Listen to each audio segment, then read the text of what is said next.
Cette semaine, dans 2, 3 transactions, là, je me suis dit, il faut que j'explique ça, il faut que je parle de ça parce que ça arrive tout le temps.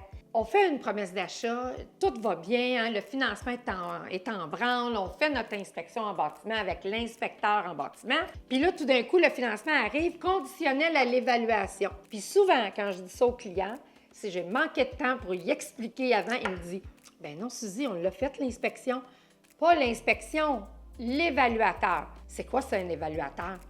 Des fois, j'ai goût de dire allô, c'est parce que tu es stressé, parce qu'on le sait tous, c'est quoi un évaluateur? L'évaluateur agréé, lui, il détermine la valeur de la propriété, sa valeur monétaire. L'inspecteur en bâtiment, lui, il regarde la qualité du bâtiment. La toiture, est-tu à refaire? Y a-t-il une fissure? On va-tu changer le drain français? On a-tu un vieux panneau Commander qu'on va tout paniquer puis il faut le changer? Ça, c'est l'inspecteur en bâtiment. Il produit un rapport. Tu le payes, tu le mandates, tu le choisis.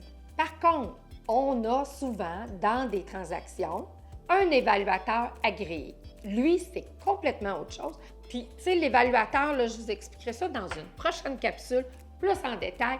Mais ça, c'est la banque qui l'a choisi.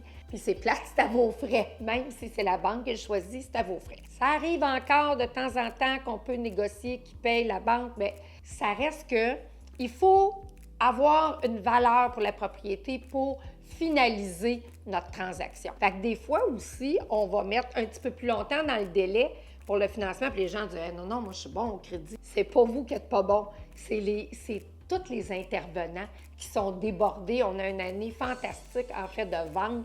Il faut que ça soit notre taux, il faut que ça arrive à notre taux.